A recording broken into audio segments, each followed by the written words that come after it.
Viborg is a city in Denmark.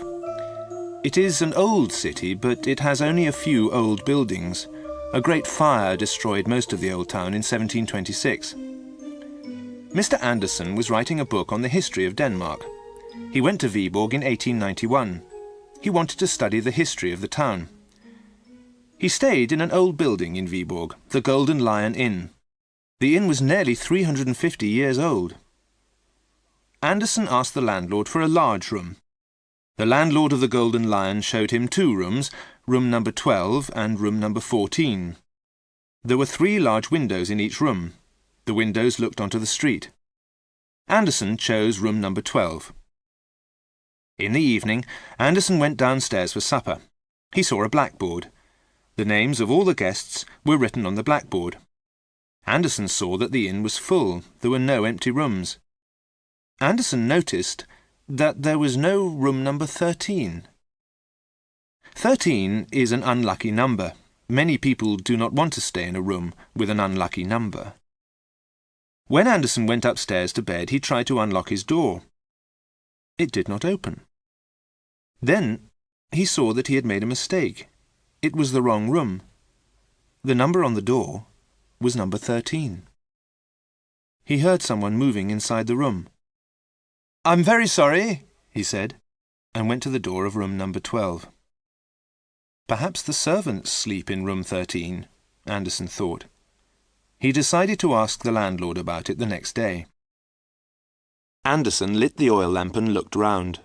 Room number 12 looked smaller by lamplight. Andersen was tired. He went to bed. In the morning, Andersen went to the town hall. He wanted to study the town records. Andersen read many very old papers. The oldest records were from the 16th century. There were some letters from the Bishop of Viborg dated 1560. The bishop had owned 3 or 4 houses in the city. He had rented a house to a man called Nicholas Franken. The townspeople of Viborg did not like Nicholas Franken. Some people wrote to the bishop to say that Franken was a bad man. They said that Franken was a magician. They wanted Franken to leave the city. The bishop said that Nicholas Franken had done nothing wrong. He did not believe that Franken was a magician.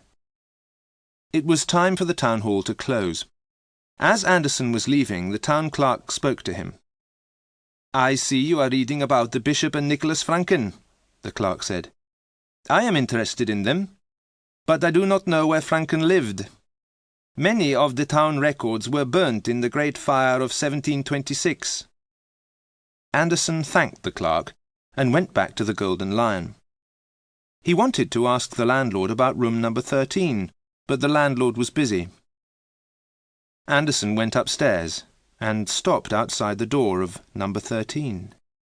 He heard someone inside the room. The person was walking around and talking in a strange voice. Andersen went to his own room. He decided that number 12 was too small. He decided to ask the landlord for a large room.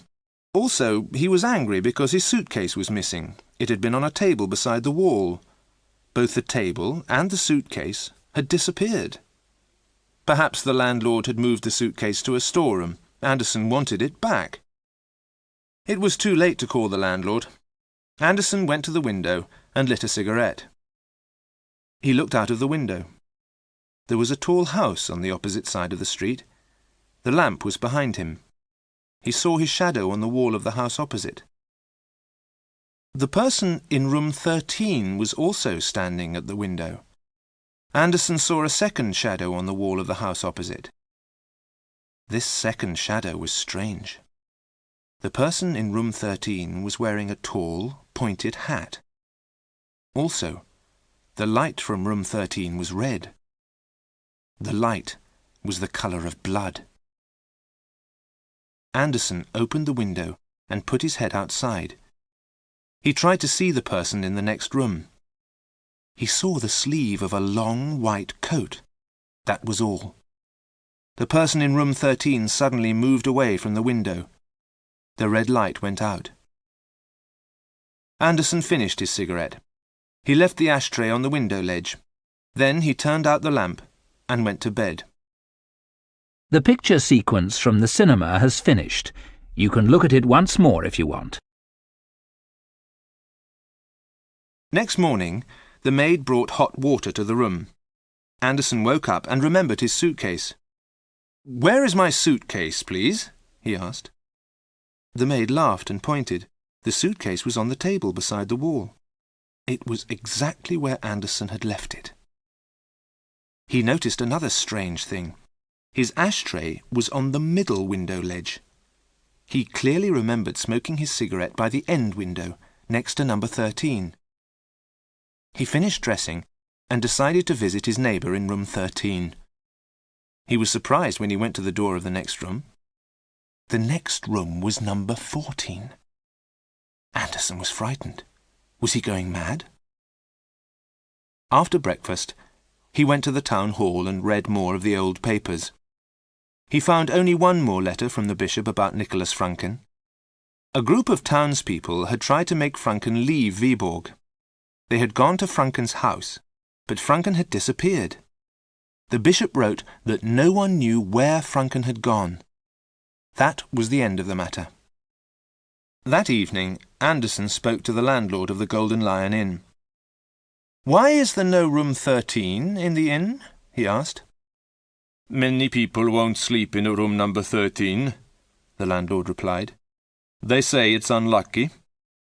"Then who is in your room number 13? asked Anderson. "There isn't a room number 13, the landlord said. "Your room is next to room number 14. "Of course," said Anderson. "I must have made a mistake. Would you like to come up to number 12 for a glass of brandy and a cigar?" "I'd like to very much," said the landlord. They went upstairs together. They went past room number 10 and room number 11 to reach number 12. The landlord looked at the inside of number 12.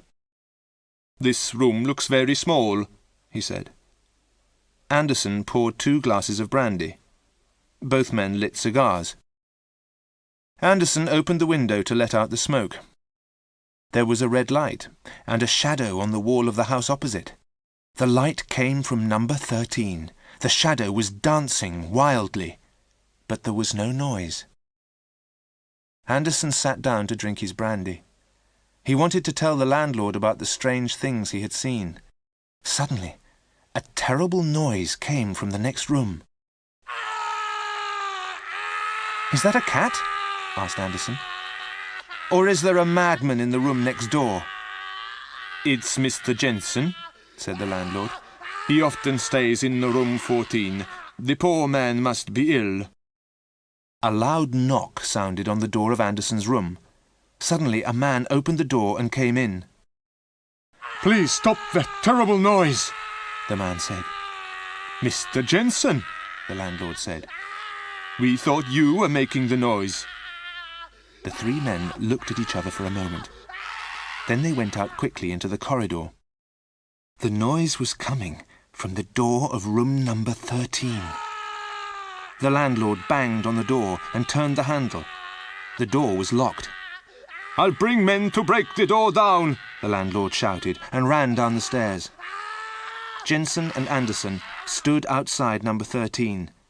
The noise inside the room became louder and wilder.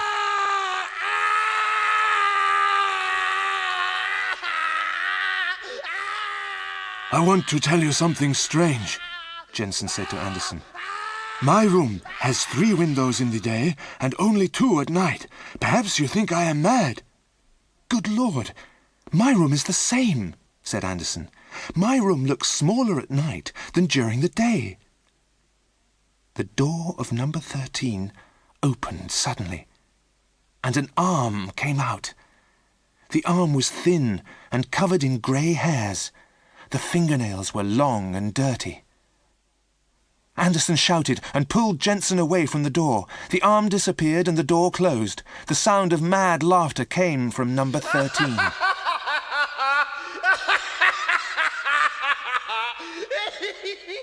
The landlord brought 2 men up the stairs. The men had axes in their hands. They swung their axes against the door of number 13. Suddenly, the men cried out and dropped their axes.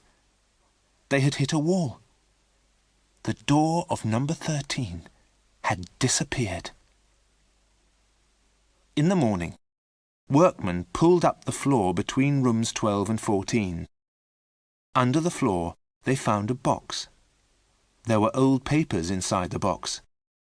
Anderson thought that the papers belonged to Nicholas Franken, the man who had disappeared in 1560.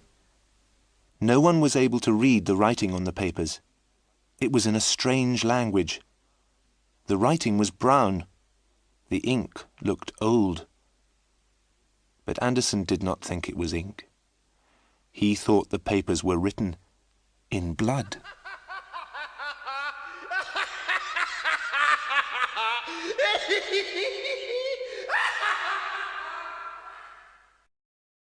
The picture sequence from the cinema has finished. You can look at it once more if you want.